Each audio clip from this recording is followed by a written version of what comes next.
This podcast is brought to you by the Herzog Foundation. The views and opinions expressed in this program are those of the speakers and do not necessarily reflect the views or positions of the Herzog Foundation. Hold on.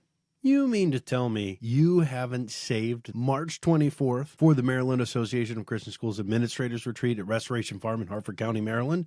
For only $30, you get 2 great meals, Q&A with veteran leaders, some hilarious hosts, and just time spent in fellowship with those who know what you're going through. And if you're a Max member, it's free. Come on, email us at info@christianprinciplespodcast.com and register now.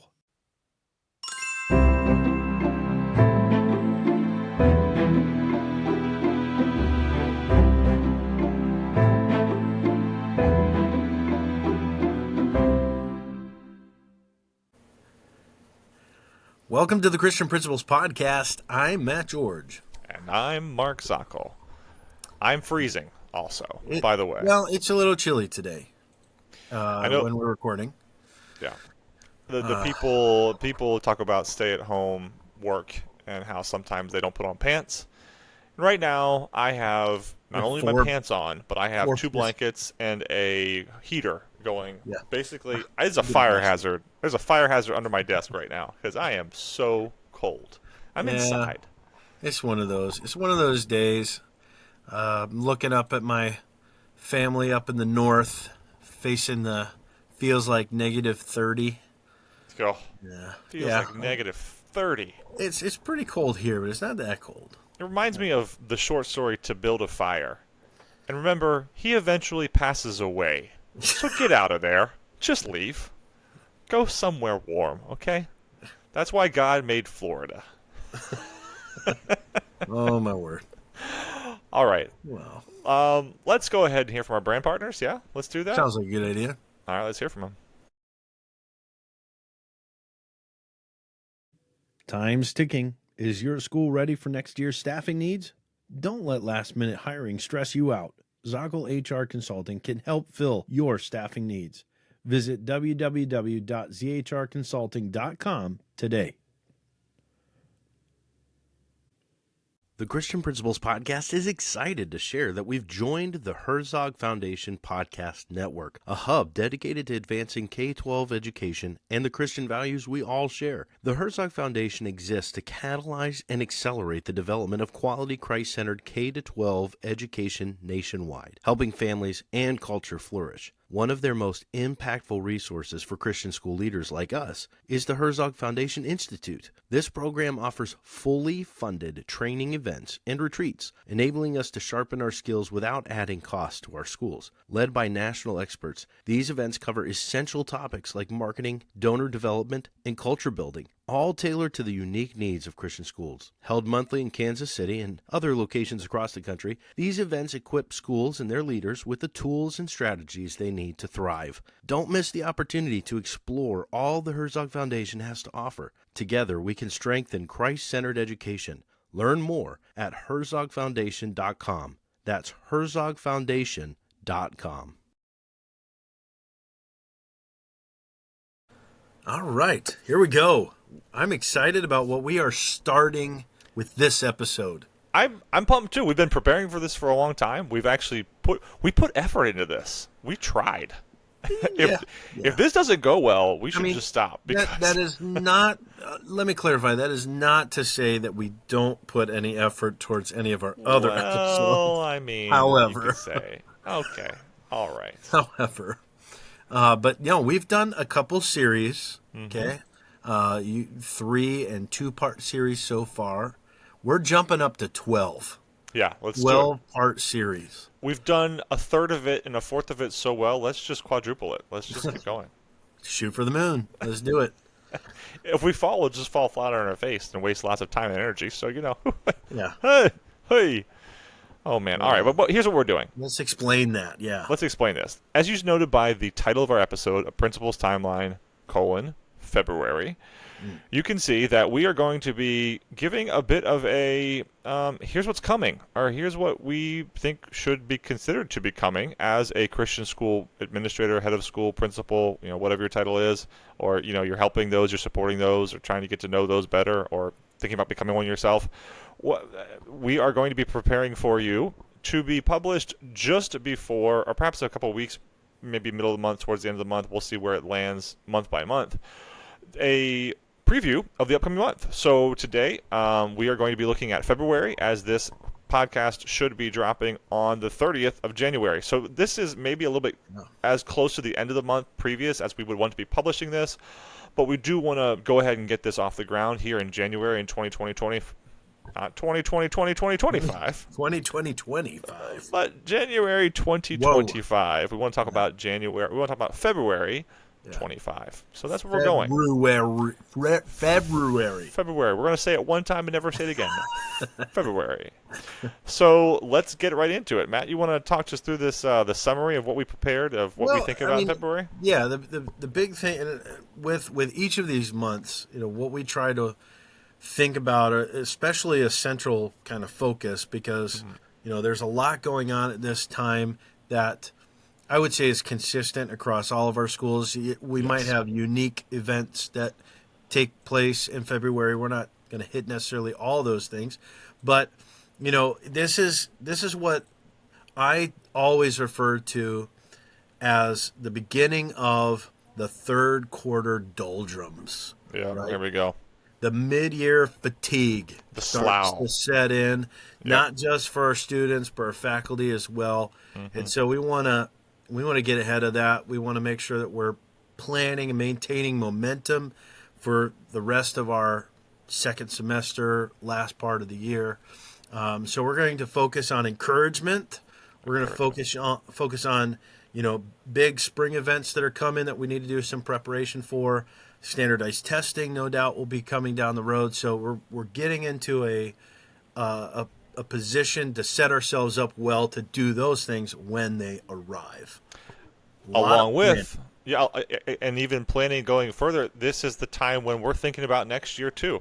You probably have already put out your commitment papers from your teachers, or you're getting an understanding. You probably have an understanding for some of you as to who's coming back and who's not coming back, who you want to have back and who you're not going to have back, or you've been through some of those professional development sessions with them to see if you're going to ultimately recommend them or not.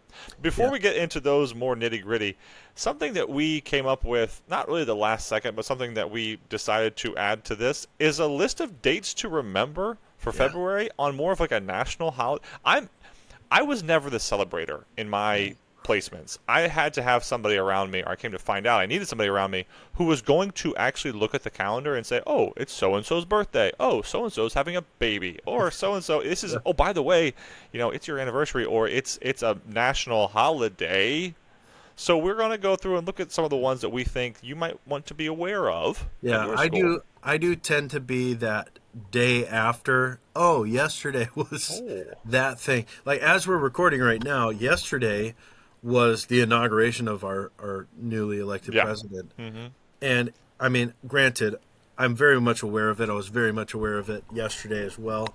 But yesterday nearly slipped by without me. Oh, yeah, that happened today. So I do have a tendency to be a day after celebrator. But, yeah, we want to point out these, some important, some maybe not so important, but are fun to recognize anyway. Absolutely, yeah. So overall, of course, February is going to be Black History Month. There's not really another, I'm sure there are other month-long celebrations that go, but that's the one that we're going to be hearing about the most and to remember the most. And then let's get into some days here. So first up, one that's near and dear to your heart, Groundhog Day. Very, very dear to my heart, Groundhog Day, for actually multiple reasons, because not only did I grow up in eastern Pennsylvania, not just a stone's throw away from Punxsutawney, PA. Punxsutawney, Phil.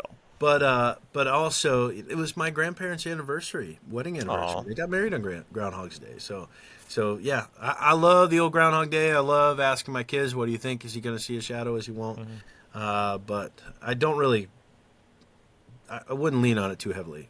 Not the greatest Well, in all of that, Matt also loves the taste of groundhog. So, gamey. Nope. Nope, Never, not at all. Never. All right. Once you've it's been around one that's been dead for just a couple seconds, you don't want to put that in your mouth. No, thank you. Next up, World Read Aloud Day is the first Wednesday of February. So World Read Aloud Day, that's a fun one to celebrate with those in your building. It might even be you as an administrator able to go and do some reading aloud yourself to your constituents. That'd be a fun thing to focus on and make sure. I know we toss it around a lot as administration that we would love to do this more, but having a day on the calendar where there's a lot of people doing that, let's do it put it on our calendar. What about February 9th? We highlighted February 9th because it's National Pizza Day. Listen, pizza is the king, one of the kings of the food. If there were kingdoms of food and the foods reigned over them, pizza would be in charge of a very large kingdom of food. I'd be interested to find out how many Christian schools in our circles, how many of our listeners, how many do a weekly pizza lunch sale. I mean, I know there's probably other meals that happen throughout the week, but pizza tends to be that staple. Well, it's easy. I mean, you can sell by a slice, and there's always money there. Yeah, I mean, my school, we made our own pizzas because we were just that good. We made our own pizzas to serve. Well, there you go. I mean, we always tried to get the really big bubbles in the crust. Yeah. Nice. Yeah. All right. The other one, the next one is maybe one of the most obvious ones, but it's Valentine's Day on the 14th. Kind of prep for that one. Yeah, he's ready to go. Pink and hot to trot. But February 14th, remember Singles Awareness Day is not on February the 14th. It's actually the next day. It follows. Couples are first and then singles. Which we love our singles. But just, heads up, it's not Singles Awareness Day on the 14th. It's the 15th, and we'll give you that day. So just enjoy it. Yeah. And then we got, of course, the national holiday of President's Day, which is observed on the third Monday of every February. And no doubt you probably won't have school that day. There you go. Unless you had a lot of snow and it got a lot of cold and you had to close down, and then you say, well, maybe we should come to school on President's Day. We come back on President's Day. They'll understand. They get it. They're working that day anyway, so. Right. All right, Random Acts of Kindness Day is February 17th. That should be near and dear to our hearts as Christian schools if we're going to celebrate anything. How about a random act of kindness in the Lord's name? And that wraps it up. Does it. I mean, there are a lot of other really interesting days. Yeah. And in fact, the first Monday, I have to say this one, the first Monday of February is Clean Out Your Computer Day, which would probably be a good thing for us to do, especially me. Especially those of you who have 20 open tabs right now on your computer, on your second computer. More like 25. Your first computer's too slow right now because all the tabs, the RAM is just screaming inside. That's a real test of a good computer. If you can have 40 tabs open at the same time and it's just going so fast, great computer. Clicking right along. All right. The next part of this series, the next part of this episode and the episodes in the series moving forward, we're probably going to go way too slow today, but we're going to be looking at different key tasks that we would say we would expect to be accomplished in February. And we understand not everybody's going to be doing the same things at the same time, but hopefully we come across some guiding, some just categories of different things that maybe you're young in the game and you need to wanting to know what somebody else would do in February. So what would we do? And I'll say that this document that we're working off of, which at some point Matt and I would like to get published and maybe even make available to our constituents via our website or whatever happens to be, I developed for Matt a timeline that I wish had been given to me that was very unique to the school that he's the administrator of now and was unique to me and provided some insights historically and some things that we're doing this a certain way because of this. It's not to say you need to keep doing it, but this is when we're doing it. And it was broken down month by month. So I dug that back out and I looked across. There are a couple of resources that were available online for first year principals specifically as to what they might want to consider doing. And then we went after a couple of our listeners and the ones who we have referred to before as our mentors, ones that we value their opinion on, and they were gracious enough to offer us their insights month by month as to what they do. And so this is an amalgamation of all that. and a little bit more and a little bit less. So with that being said, we're going to get right into it, and we should start always with spirituality. Yeah. And I started by saying, February is that time where we start kind of coasting and possibly even start backtracking a little bit. And so we definitely want to be aware at this time of year. Winter's been setting on, and I've got all this thing that I have to say about, when it's dark for so long, depression sets in so easily. So we want to make sure that we are connecting with our faculty. We want to be connecting with our students and encouraging an awful lot during this month.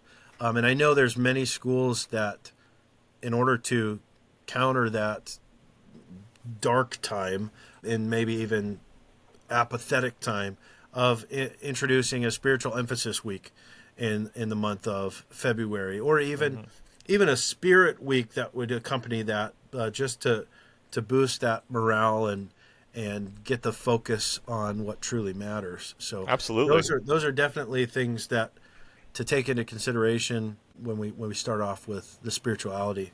Yeah, and we remember in February and going into March, we're not at spring break yet, and we're coming off a major break. So there is a need for us to remember that the students, and they're going to be looking for those breaks on either side. If we can do something in the middle, as Matt said, go for it. So next up, we're going to be changing these titles or these categories month by month, perhaps as we get a better feel for where we're going, what we're trying to say. But if we think about our jobs to observe and to, based on the observations of our faculty and staff, evaluate and then help them along professionally, we should be making sure that we recommit ourselves to walk through observations throughout the month. And maybe that is, again, planning them. Maybe that is you saying, I will make sure that, once a week or twice a week, I am making a purposeful, formal walkthrough. And that would, of course, make sure that we are going to have our eyes in the classroom even past walkthroughs for formal observations. So perhaps you need to go ahead and schedule those formal observations as the second quarter becomes the third quarter. So we're halfway through the year. If you are going to, as part of your observation and evaluation process includes like one-on-one sit-downs with your faculty and staff, those should probably be happening pretty soon, especially for those that if they don't make changes, they may not get renewed the next year. And we don't like to talk about that. We don't like to talk about the B word. We don't want to talk about the letting people go. But if we are going to let people go, we have to let them go with cause. They're going to want to know. And shame on us if we don't try to take the resource God's given us and make it better by having these discussions and goal-setting processes in place to see them improve. Matt, anything to say about... Yeah, if I were to jump in now, we didn't say this at the top of the episode, but if you're wondering even at this point, like, what about you guys skipped January? We'll get January. It's coming last because we're trying to give you a heads up. We don't want to throw it in there mid-month. But perhaps even in January, you've started even identifying faculty that are planning to not return the following year. So Mark just said about, those that you're kind of questioning. I don't know if we want them to return. So we're going to give them those goals. I would say this is also a good time where you've identified this person's going to be moving on of, I still need you to finish this year strong. So let's set some specific goals, with just this year in mind as you'll be moving on. So even going a little bit beyond and just staying ahead of it, I think is the one thing that I keep thinking about with this month is get ahead. Don't get caught unprepared for what's about to come. Absolutely. Well, if we jump up next, or the last point to make there under observation, evaluation, professional development is perhaps you do have a professional development day that's either in February or in March, depending on how you do those days, or if you have a once a month day. Again, maybe this is just a recommitment to making those times valuable for everybody, and you're planning ahead for that time. But next up is planning and preparation. Matt, walk us through that. Yeah, so as I was just saying, it's get ahead, it's think ahead, And this is going to be the time where we as building leaders, as calendar makers, we're going to start looking beyond the end of this year and start even looking at next year. We're about over halfway through our budget year. So you're going to be evaluating where we're at this point and can start making some decisions, some budgetary decisions for the next year. You've got calendar to start working through, and you can make some initial headway with that. If you haven't already, as we just talked about, start identifying faculty that you're either not going to be bringing back or are not returning, then hopefully you've got a head start on recruitment as well. Now, something to mention here, and it should have been a part of everything, is maybe for the evaluation of teachers and whatnot, that is pretty much you are the one doing it. But for things like the calendar construction, for the budget construction, hopefully you've identified the team members around you that are part and parcel of those processes. And so we have made sure to include our CFO. We've made sure to get the lead faculty members' thoughts on calendar construction for next year. And more than likely, the government school closest to you right now by February has either published their calendar for the upcoming school year, or they're really close to publishing their calendar. So getting yours constructed and out in this early springtime is not at all untoward. It's not at all unheard of, and it would be highly valuable to your people. Yep. So moving forward, we got event coordination. So we were talking about those committees, those teams, those individuals that you share the load with, because it shouldn't just be you, of course. So there's going to be spring events coming up once the ground thaws out, depending on where you are, once you're able to go outside and not freeze. There's going to be spring events. Perhaps you have a golf tournament. Perhaps you have a later grandparents' day. Perhaps you have alumni events in the spring. Perhaps there's there's a Princess Tea coming up. I know at Matt's school there's a Princess Tea coming up. There's a daddy-daughter. There's a father-son flag football day. Anything like that, you're most likely going to have a team that's going to be looking forward to preparation, looking forward to how it's going to go ahead and start meeting with them. Go ahead and start prepping with them and working with them to make sure you're capitalizing on the resources God's given you in February. I would also say another event that is typically done in the spring, probably not, it's as far as I know, no windows are open, but for achievement testing, that typically opens up March, April. So February is the time you want to ensure that you have all of your materials, everything, if you're a online tester, that your technology is up and ready to go before that month of testing actually shows up. So a lot of prep there too. And then we referenced a lot of things that have probably already happened. And again, this is kind of going back to January a little bit. So looking forward and looking back at the same time. You've probably already got registrations going for next year. So you're going to need to start processing those registrations. Start looking at your numbers for enrollment, making determinations. I know that's something I've never thought I would have to consider. But as far as like, okay, we're going to open up a registration, which, we always open up to our current families first, and then for outsiders. But it's an interesting thing to be in a situation where with just re-enrolling students, like, okay, that class is already full, that class is already full. You're starting to find those pockets of where you can bring in new admittance. So yeah, you're going to have to work through that admissions process. Make sure that you're communicating out with potential families as to what they can expect from that process as well. And if you can streamline the interviewing of those families, I know Matt is talking about his accreditation. We've talked before about the accreditation work that's ongoing with Matt right now, and there's in the accreditation work, there's an expectation that you will be advancing your mission, you will be advancing the philosophy of your school at certain times when you're with the families.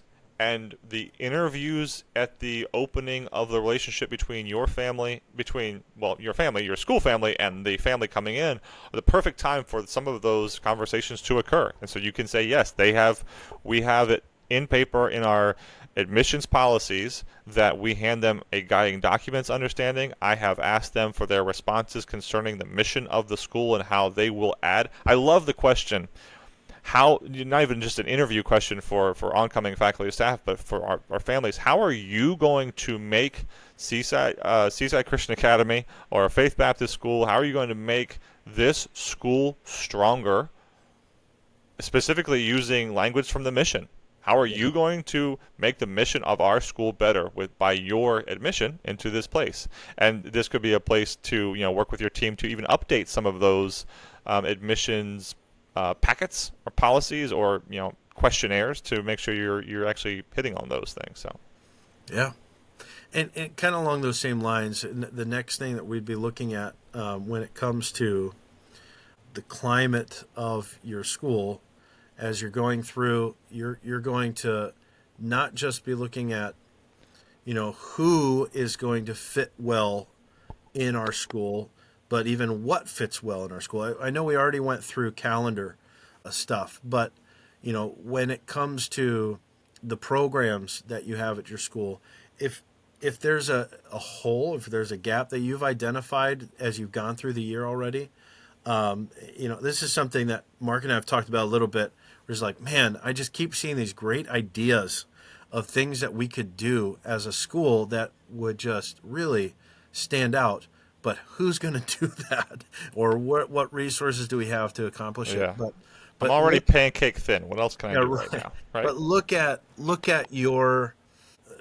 some feedback. Perhaps you've sent out surveys, or this would be a good time to send out some surveys of how has the program been.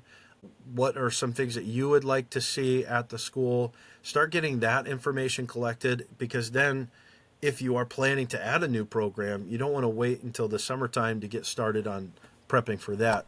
Absolutely. So that was another thought I had of just we're constantly evaluating as to what kind of people we want in our school, but we got to be evaluating those programs as well. And we very well may come back and say, hey, by the way, we're going to park this month on our survey. This would be a great episode for the future. We're going to park on when our surveys go out. So most likely your accrediting body is going to ask you to make sure that you're pursuing your mission. You're going to have to, at some point, assess that mission and a bunch of other things and assess your school climate and where you need to grow. And that needs to be done collaboratively amongst the constituents of your school community, as we well know. And so where are you gaining that? Where are we gaining those insights from, if not via the surveys and the formal and informal group conversations, within the PTA, within a certain parent population, with your faculty staff?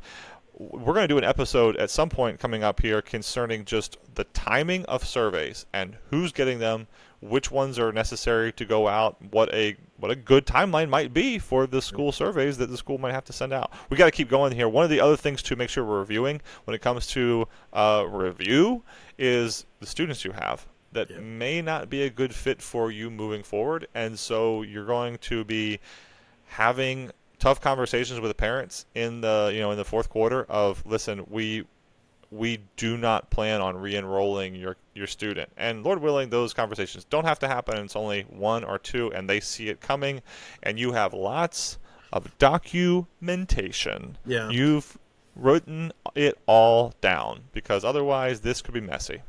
And similarly, I would add, Mark, is identifying them at this point in the year is really helpful. Just that gives parents a lot of time to prepare. But at the same time, we all know how it is that once a student even recognizes I'm not going to be returning, either because the school told me I can't, or I just know I'm not. That's a lot of time of what is left in the year that you need to make sure you're having very pointed conversations with both the student and with the parents of what the expectation is to finish strong. Yep. Even though, you may, I know I've been in a situation where it's like, listen, these things have to happen in order for you to stick around, like even now, to even finish the year. but then I had to overly communicate, and they still didn't really get it, is even if you do these things and you make it to the end of the year, we're still not going to open enrollment up for you for the next year. It's just not, we're not on the same page missionally, or it's just, there's a better situation for both of us when we're not together. So absolutely, make sure you are communicating, documenting, over communicating that kind of information. And then we've got, we alluded to other things coming up in the spring, but specifically when we talk about athletics or extracurriculars, perhaps you've got spring seasons that would be going on.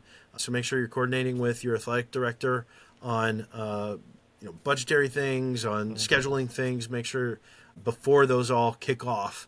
I'm sure you're going to be finishing up, even in February, finishing up perhaps a basketball season, unless you're one of those schools that goes into March with basketball. Like, why? I don't get it.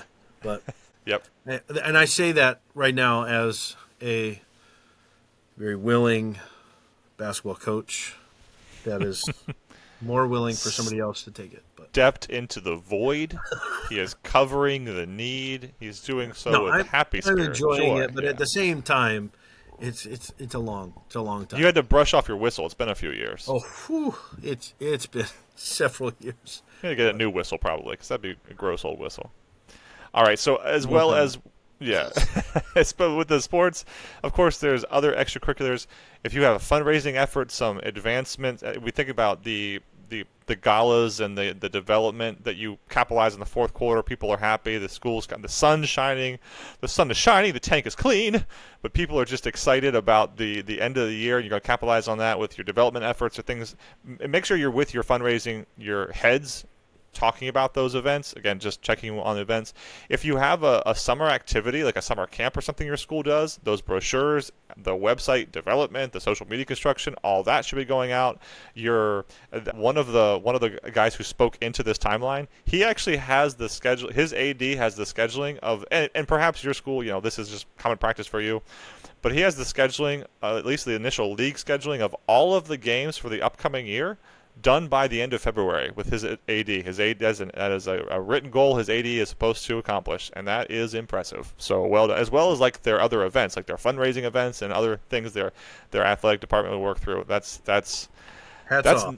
That's awesome. Hats off to you. Well done. That is pursuing excellence. I tell you that right now. That also sounds almost impossible. I know what it's like to work with other athletic directors, and I know how difficult that is. Yes. So it's difficult enough to get it pulled off the week before the season starts, let alone the year before. But yeah. So the last two we have here. Hit us with the first and the last. I'll go to the last one. We started off this episode by commenting how cold it is. Yeah. And we did an episode, and I'm knocking on wood because the next time we do an episode talking about a snow day, that turns into a snow week. Never publishing it. Never doing that again. But anyway, February tends to be that time where we start evaluating what is needed for the rest of the year. If we're going to have to make up some days, add some days to the calendar. Just gag every time I think of doing something like that. Perhaps we pray that the authorities that be are able to wash away some of those days missed and say, don't worry about it, just keep going. Then but yeah, that would be you don't want to wait until too late to be like, hey everybody, we're going to be in school till July, so good luck. No. And in fact, what we'll see in many schools around us is that not immediately, but pretty close on the tail end of any kind of major loss of school time, they're going to make the announcement like, listen, we're bringing back in those flex days we have. We're putting those into practice. We're coming back for school. So as soon as possible, of course. The last thing we had to share for you, and yes, this is Maryland Association of Christian Schools specific, but just if you're not in an organization, perhaps a state organization or a national organization, or perhaps you're looking for ideas for your state organization, we're going to include a few things that in Maryland we would expect the association to be completing at that time. The first is academic testing competition for the junior and senior high. That's going to happen in February, and we're going to be getting on the ready. We're going to be getting ready for the fine arts competition, which will come soon on its heels, and that would be for the elementary, junior high, and senior high. We will have our legislative and our Max in Annapolis Day, excuse Yeah. me, our Max in Annapolis Day, where we take certain students and head to our state's capital and walk through the capital and talk to people we've set up meetings with about what our Maryland Association of Christian Schools does, who we contact. We get some pictures with the students because politicians love pictures with the students. And then you're going to wrap up your winter sports if your association happens to have a sports league as well. And those are some things that you should be thinking about as part of your greater body. And if you're looking for a good reason to join a state or a national organization, go back and listen to the podcast provided to a few episodes ago on why you should be a part of a larger organization. Yeah. And that's it. We went through the whole month. The whole month is now the done. whole shortest month of the year. I feel like we got through a lot. Yeah. Yeah. But which I guess we should say this too, because while this is not, you also got to keep track of if February's got that extra day in that calendar or not. Don't lose it. I mean, that's looking ahead at next year's calendar. Does it have the extra day or doesn't it? 30 days have September. All the rest have, except for the one. I'm done with this rhyme. It doesn't work ever. No, you got to do the riddle. How many months? How many months have 28 days? None. All of them. Oh. Move along before I get angry and throw my microphone. It's time for our Christian Administrator Spotlight, Matt. It is. It is our Spotlight. And for this special episode, just getting our 12-part series going, we are shouting out Barron Nobles of Wilmington Christian in Wilmington, North Carolina. By the way, best name of any administrator we have come through so far, Mr. Barron Nobles. Nobles. What a wonderful name. Just imagine on his school file, it was Noble Barron. Like, come on. Oh, that's right. That's great. Come on. That is perfect. Okay, name. Congratulations to your parents. Yes, well done. Well done to the noble senior and Mrs. Okay, so we have Mr. Barron Nobles. He is the administrator of Wilson Christian Academy. My good friend, Gabe, for whom my son is named, Gabe, was a teacher. Fresh out of Bob Jones University at Wilmington Christian Academy, taught some math for them, and I was able to go down and actually shake hands with Mr. Nobles. I don't think he would remember me at all because it was just a real fast exchange. I saw Gabe's classroom and we hung out for a second there, and he got to gather some stuff, and we wound up leaving.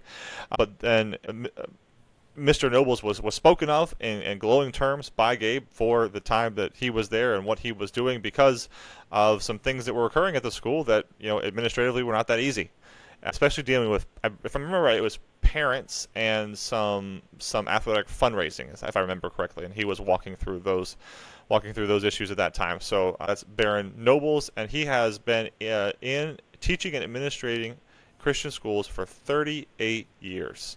Wow. At least that's what the website says. So that's either way, that's impressive. And once again, we give you much praise for that. We thank the Lord for you on that. And Matt's going to pray for you, Mr. Nobles. Let's pray for Mr. Nobles. Father, we do thank you so much for Mr. Nobles and his leadership there in Wilmington, North Carolina.